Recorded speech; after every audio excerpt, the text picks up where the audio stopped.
कहते हैं कि दुनिया में मन सबसे ज्यादा शक्तिशाली चीज होता है। अगर किसी चीज को तुम पूरे मन से चाह लो तो तुम उसे हासिल कर सकते हो। ये मैं नहीं कहता, यह सभी महापुरुषों का कहना है। लेकिन अगर यह सत्य है, ये सच है, तो हम जो अपने मन से चाहते हैं वह हमें हासिल क्यों नहीं होता है? भाई, कोई भी इंसान अपने मन में तो दुख नहीं चाहेगा, लेकिन वो रहता तो दुखी है। हर इंसान अपने मन से तो कामयाब होना चाहता है, खूब पैसा कमाना चाहता है, लेकिन फिर भी वह कामयाब नहीं होता। भला ऐसा दुनिया में कौन इंसान होगा जो अपने मन में यह चाहेगा कि मैं नाकामयाब रहूं या मैं पैसा ना कमाऊं? सोचने की बात है तो इसमें दो चीज निकलकर सामने आती है। या तो वह महापुरुष गलत थे जिन्होंने यह बात बोली कि मन से चाहे हुई चीज हासिल हो जाती है, या फिर हम गलत हैं। आज की पोस्ट में मैं जो कहानी बताने वाला हूं उसमें आपको एक ऐसा मंत्र जो चाहोगे वो मिलेगा। उसे समझने के बाद आपको एक ऐसा मंत्र का पता चलेगा जिससे आप यह समझ पाएंगे कि अपने मन से कोई भी चीज कैसे करवाई जाती है, मन में किसी भी बात का बीज कैसे बोया जाता है। ये इस कहानी से आपको अच्छी तरह से समझ में आ जाएगा और इससे आप यह भी समझ पाएंगे कि आकर्षण का नियम, लॉ ऑफ अट्रैक्शन, कैसे काम करता है। कहानी छोटी सी है लेकिन बहुत ही गहरी है। इस वीडियो को पूरा लास्ट तक देखना, तो ही आप अच्छे से इस कहानी का पूरा लाभ ले पाएंगे। तो चलिए कहानी शुरू करता हूं और समझते हैं कि मन का मंत्र एक बार की बात है। एक आदमी के जीवन में सिर्फ दुख ही दुख थे। वह जो भी काम करता उस बेचारे का वह काम पूरा ही नहीं होता। घर में आता तो घर में कलेश बना रहता, किसी से कोई मदद मांगता तो कोई उसकी मदद नहीं करता। ऐसा लगता था कि चारों तरफ से उसके ऊपर दुख का पहाड़ टूट पड़ा है। उसे समझ नहीं आ रहा था कि मैं इन दुखों से कैसे छुटकारा पाऊं। वह दिन रात यही सोचता रहता था कि अपने दुखों से छुटकारा कैसे पाना है। इसी कारण से वह रात में सो भी नहीं पाता था। उसकी आंखों के नीचे बड़े बड़े काले घेरे बन गए थे, जो इस बात का प्रतीक थे कि वह आदमी कितना दुखी है और कितना चिंतित है।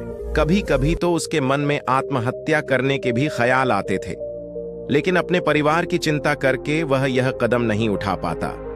वह इतना दुखी हो गया कि उसने निर्णय किया कि वह इन दुखों से छुटकारा पाकर ही रहेगा। इसके लिए चाहे उसे कितनी ही मेहनत करनी पड़े, कुछ भी करना पड़े, चाहे अंगारों पर चलना पड़े, लेकिन इन दुखों से छुटकारा हासिल करके रहेगा। ऐसे ही एक दिन उसने अपने मित्र से पूछा कि मैं अपने जीवन को कैसे सुधारूं। उसके मित्र ने उसे बताया कि तुम किसी बाबा के पास जाओ। बाबाओं के पास ऐसा मंत्र होता है जिससे सारे दुख मिट जाते हैं, जीवन खुशियों से भर जाता है और धन संपदा भी हासिल होती है। तुम किसी ऐसे बाबा को ढूंढ लो, बस तुम्हारा काम बन जाएगा। उस आदमी के मन में यह बात पूरी तरह से पक्की बैठ गई कि कोई बाबा ही मेरा दुख दूर कर सकता है, और इसीलिए उसे किसी भी बाबा के बारे में पता चलता तो वह उस बाबा के पास पहुंच जाता, उस बाबा को अपनी समस्या बताता और उससे उसका समाधान पूछता और कहता कि बाबा, मैं कुछ भी करने के लिए तैयार हूं, लेकिन मेरी इन समस्याओं से मुझे छुटकारा दिला दीजिए। आप जो कहेंगे मैं वह करूंगा, लेकिन मेरे जीवन को सुधार दीजिए। बाबा उसे कुछ टोने टोटके बताते थे करने के लिए और बदले में दान दक्षिणा ले लेते थे कि यह टोना टोटका करने के बाद तुम्हारे घर में सुख शांति बनी रहेगी। बस इस टोटके को पूरी विधि के साथ करना। वह आदमी घर लौटकर पूरी विधि के साथ टोने टोटके करने लगा, लेकिन बहुत टोने टोटके करने के बाद भी उसके जीवन में कुछ बदलाव नहीं आया। इसके विपरीत उसका जीवन और ज्यादा दुखी हो गया। जो भी बाबा उसे टोना टोटका देता था वह बदले में उससे दान दक्षिणा लेता था, जिससे उसका धन भी धीरे धीरे खत्म हो रहा था। इससे उसके जीवन में दुख और ज्यादा बढ़ गया। तब उसे लगा कि बाबाओं के पास जाने से तो मेरे जीवन में दुख कम होने की वजह बढ़ते ही जा रहे हैं, तो मुझे क्या करना चाहिए? बाबाओं के पास जाऊं या ना जाऊं? फिर एक दिन एक आदमी ने उसे बताया कि तुम अपने घर में किसी पंडित को बुलाकर हवन करवा लो। हवन होगा, घर शुद्ध हो जाएगा, कोई भी बुरी ऊर्जा होगी घर में तो वह घर से बाहर चली जाएगी। किसी पंडित को बुलाकर पूरे विधि विधान उसे मंत्र उच्चारण कराओ, हवन कराओ, जिससे घर में सुख शांति आए। उस आदमी के मन में यह बात बैठ गई और उसने एक पंडित को अपने घर पर बुलाकर हवन करवा दिया। हवन अच्छी तरह से संपन्न हुआ। बदले में पंडित ने भी अच्छी दान दक्षिणा ली और उसके बाद वह वहां से विदा हो गया। लेकिन कुछ दिनों के बाद उस आदमी को महसूस हुआ कि उसके जीवन में अभी भी कोई बदलाव नहीं आया है। अब वह आदमी पूरी तरह से दुखी हो गया और ज्यादा परेशान हो गया। अब तो उसे लगने लगा था कि मेरे जीवन में से दुख कभी खत्म ही नहीं होंगे, और यही सोच सोचकर उस आदमी का बुरा हाल हो गया था। फिर एक दिन उसे अपने मित्र से एक ऐसे बाबा के बारे में पता चला जो समाधान बताने के लिए कोई दान दक्षिणा नहीं लेता था। उस आदमी को लगा कि यह बाबा दूसरे बाबाओं की तरह नहीं हो सकता, क्योंकि यह तो दान दक्षिणा लेता ही नहीं, और अगर दान दक्षिणा नहीं लेता तो यह सच में कोई सिद्ध बाबा होगा। और यही सोचकर वह उस बाबा के पास पहुंच जाता है। जब वह आदमी वहां पर पहुंचता है तो वह बाबा ध्यान में बैठे हुए थे। यह देखकर वह आदमी वहीं पर चुपचाप बैठकर ध्यान से बाहर आने का उनका इंतजार करने लगा। थोड़ी देर बाद बाबा ने आंखें खोली तो सामने एक दुखी और परेशान युवक को बैठे देखा। उसकी आंखों के नीचे काले घेरे देखकर ही समझ गया कि यह आदमी अपने जीवन से कितना परेशान है। उसे संबोधित करते हुए बाबा ने पूछा कि बच्चा, क्या चाहते हो? बाबा के पास क्या लेने आए हो? उस आदमी ने कहा कि बाबा, मैं अपने जीवन से बहुत परेशान हूं। मैंने इन दुखों को दूर करने के लिए बहुत सारे रास्ते अपनाए, हर वो तरकीब करके देखी जो किसी बाबा ने मुझे बताई, हर वो काम किया जो कोई भी इंसान ने मुझसे करने को कहा, लेकिन मेरे जीवन में दुखों में कोई कमी नहीं आई बाबा। इसके विपरीत मेरे जीवन में दुखों में बढ़ोतरी हो गई है। मुझे समझ में नहीं आ रहा है कि मैं क्या करूं। कभी कभी तो मैं आत्महत्या करने की सोचता हूं, लेकिन मैं अपने परिवार की सोचकर मैं यह कदम नहीं उठाता हूं। मैंने आपके बारे में बहुत सुना है बाबा, मैं बहुत उम्मीद के साथ आपके पास आया हूं। कृपया करके मुझे कोई ऐसा मार्ग बताएं जिससे मुझे अपने दुखों से छुटकारा मिल जाए। मैं अपने दुखों से छुटकारा पाने के लिए कुछ भी करने को तैयार हूं। आप मुझे कोई भी रास्ता बताएं, चाहे वह रास्ता कितना ही कठिन क्यों ना हो, मैं उसको पार करके रहूंगा। बाबा ने महसूस किया कि आदमी तो सच में बहुत परेशान है। बाबा ने उसकी बात सुनकर कहा कि बच्चा, दुखों को दूर करने के लिए मंत्र ऐसे ही नहीं मिलते हैं। मंत्र पाने के लिए कुछ करना पड़ता है। तुम कुछ कर सकते हो। यह सुनकर पहले तो उस आदमी ने सोचा कि यह बाबा भी मुझसे दान दक्षिणा मांगेंगे, लेकिन और कोई रास्ता ना पाकर उस आदमी ने कहा, बाबा, आपको जितना भी दान दक्षिणा चाहिए मैं देने के लिए तैयार हूं, लेकिन आपका मंत्र सच्चा होना चाहिए, वह पूरा होना चाहिए, उसका फल मुझे मिलना चाहिए। उसके बाद मैं आपको जो भी दान दक्षिणा लेना चाहते हो मैं आपको दे दूंगा। बाबा ने कहा, दान दक्षिणा तो बहुत छोटी चीज है, मुझे वह नहीं चाहिए। इस पर वो आदमी सोच विचार करके बोला, तो बाबा, मैं अंगारों पर भी चलने के लिए तैयार हूं, आप मुझे बस आज्ञा दीजिए। बाबा ने कहा कि अंगारों पर चलने वाली छोटी चीज मैं तुमसे नहीं कराने वाला हूं। मैं जो तुमसे कराने वाला हूं वह बहुत कठिन मंत्र है, उसे पूरा कर पाओगे। उसने कहा, बाबा, आप मुझे बताइए तो सही, मुझे करना क्या होगा? मैं कुछ भी करने के लिए तैयार हूं। इस पर बाबा ने उसे कहा कि यहां से जब तुम अपने घर जाओ तो रास्ते में अपने मन में यह दोहराते जाना कि मैं सुखी हूं, मैं सुखी हूं।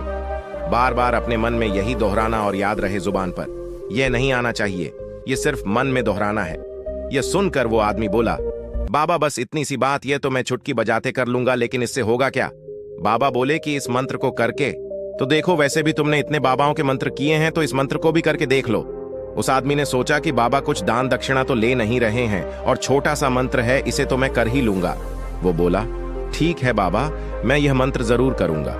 और वो आदमी यह कहकर वहां से चलने लगा। लेकिन जैसे ही वह चलने लगा, पीछे से बाबा ने बोला कि बच्चा, एक बात याद रखना, जब तुम यह मंत्र अपने मन में दोहराना तो तुम्हारे मन में बंदर के विचार नहीं आने चाहिए, बंदर का ख्याल भी नहीं आना चाहिए, तो ही यह मंत्र सिद्ध होगा। आदमी बोला, मुझे तो आज तक बंदर का कोई विचार नहीं आया, तो अब क्यों आएगा? आप चिंता मत करिए बाबा, मैं बस मन में यही दोहराऊंगा कि मैं सुखी हूं, मैं सुखी हूं। इसके अलावा बंदर का कोई भी विचार मेरे मन में नहीं आएगा। यह कहकर वह आदमी वहां से चल देता है। वह अपने मन में मैं सुखी हूं, मैं सुख हूं, यह दोहराता हुआ थोड़ी दूर ही चला था कि उसके मन में अचानक बंदर का ख्याल आ गया। बंदर का ख्याल एक बार आया और चला भी गया, लेकिन उस आदमी ने सोचा, आज तक तो मुझे बंदर का कोई भी विचार नहीं आया, यह आज बंदर का विचार क्यों आ गया? और ऐसे करके उसने उस बंदर के विचार को पकड़ लिया और यह भूल गया कि मुझे क्या मंत्र दोहराना है। और वह बंदर के बारे में सोचने लगा। जब थोड़ी देर बाद फिर से उसे होश आया तो वह फिर से अपना वही मंत्र दोहराने लगा जो बाबा ने उसे बताया था, मैं सुखी हूं, मैं सुखी हूं। लेकिन अचानक से उसे एक बंदर दिखाई दिया और यह देखकर फिर से उसके मन में बंदर का विचार उठ गया और यह देखकर वह इस विचार को बाहर फेंकना चाहता था और वह चाहता था कि मेरे अंदर किसी तरह से बंदर का विचार ना आए, लेकिन उसे तो सामने बंदर ही दिखाई दिया। ऐसे ही जद्दोजहद करते करते घर पर पहुंचा और घर पर पहुंचने के बाद अपनी पत्नी को कहा कि हे बंदरिया, मुझे खाने में बंदर परोस दो। और जब उसे एहसास हुआ कि उसने क्या बोल दिया तो वह अपने बाल नोचने लगा और दीवारों में सर मारने लगा कि आज तक मुझे बंदर का कोई भी विचार नहीं आया और आज मुझे यह क्या हो गया है कि मुझे हर जगह बंदर ही बंदर नजर आ रहे हैं। यह कैसी माया है। यही सोच सोच कर वह आदमी रात भर सो नहीं पाया। रात भर करवटें बदलते रहा और सुबह उठकर सीधे उसी बाबा के पास पहुंच गया और उसके चरणों में गिरकर कहा कि बाबा, पता नहीं क्या चमत्कार हो रहा है। आज तक मुझे बंदर का कोई विचार नहीं आया, लेकिन कल से जब आपने मुझसे कहा कि बंदर का विचार नहीं आना चाहिए, तब से मुझे हर जगह बंदर ही बंदर नजर आ रहे हैं। उस आदमी ने कहा कि बाबा, मुझे तो आपके पीछे पेड़ पर बैठा बंदर केले खाते हुए दिखाई दे रहा है। यह हो क्या रहा है बाबा? यह सुनकर बाबा हंसने लगा। बच्चा, मन का जाल एक ऐसा जाल है जिसे समझ पाना इतना आसान नहीं है। बंदर तो तुम्हारे रास्ते में पहले भी आते थे। जब तुम मेरे पास नहीं आए थे तो इन्हीं पेड़ों पर ये बंदर घूम रहे थे, लेकिन तब तुम्हारे ध्यान में यह बंदर नहीं था, तब तुम्हारे ध्यान में सिर्फ दुख थे। इसके बाद बाबा ने उसे बताया कि बच्चा, हम जिस चीज से भी दूर भागना चाहते हैं वही चीज हमारे मन में बहुत गहरे में प्रविष्ट हो जाती है और हमारे अंतर मन में समा जाती है। असल में हम जिस चीज से छुटकारा पाना चाहते हैं उससे छुटकारा इसीलिए पाना चाहते हैं कि वह हमारे साथ बहुत गहरे ढंग से जुड़ी हुई है और हम जितना ही उससे छुटकारा पाना चाहते हैं वह उतनी ही गहरी हमारे मन में बैठती चली जाती है और आखिरकार हमारे अंतर मन में छा जाती है। ऊपर से तो हम चाहते हैं सुखी होना कि मैं सुखी हूं, सुखी हूं। हमारे होंठ भी यही बोलते रहते हैं, लेकिन हमारे मन में दुख समाये होते हैं। हमारे विचारों में हमारे मन में दुख ही दुख दिखाई देते हैं। इसीलिए अपनी जुबान से बार बार यह बोलने से कि मैं सुखी हूं, मैं सुखी हूं, हम सुखी नहीं होंगे जब तक यह मंत्र हमारे अंतर्मन में प्रविष्ट नहीं होगा। इस पर उस आदमी ने पूछा कि बाबा, लेकिन यह मंत्र हमारे अंतर्मन में प्रविष्ट कैसे होगा? यह सुनकर बाबा ने कहा कि बच्चा, अपने दुखों से लड़ना बंद कर दो। जब तक तुम अपने दुखों को दूर करने की सोचते रहोगे तब तक वो दुख तुमसे चिपके रहेंगे, तब तक वो दुख तुम्हारे अंतर्मन पर अपना राज बनाए बैठे रहेंगे। और जिस दिन तुम उन दुखों के बारे में सोचना ही छोड़ दोगे, उन दुखों से छुटकारा ही नहीं पाना चाहोगे, उसी दिन से तुम्हारे जिंदगी से दुख गायब हो जाएंगे।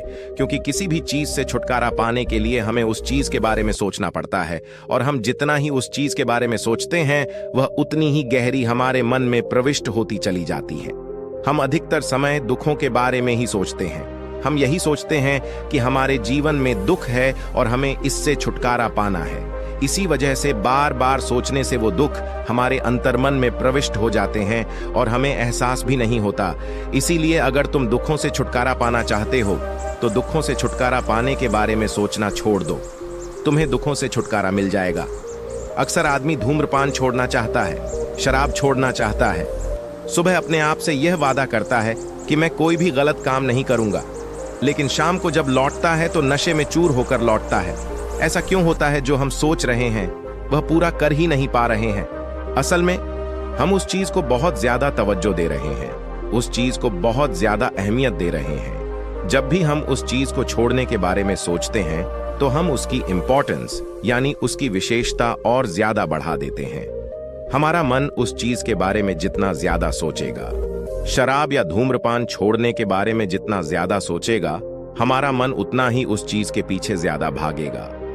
हमें उस चीज से लड़ना नहीं है, बल्कि बिना सोचे गुजर जाना है। और अगर हम इस मंत्र को समझ लेते हैं तो हम अपने जीवन में जो भी पाना चाहते हैं उसे अपने अंतर्मन में डाल सकते हैं और एक बार वो लक्ष्य हमारे अंतर्मन में बैठ जाता है तो फिर सफलता पाने में कोई समस्या नहीं आती, कोई दिक्कत नहीं आती। तो दोस्तों, कैसी लगी आपको यह कहानी? कमेंट करके जरूर बताएं। और इसी प्रकार की लाइफ चेंजिंग कहानियों के लिए चैनल सब्सक्राइब जरूर करें। धन्यवाद।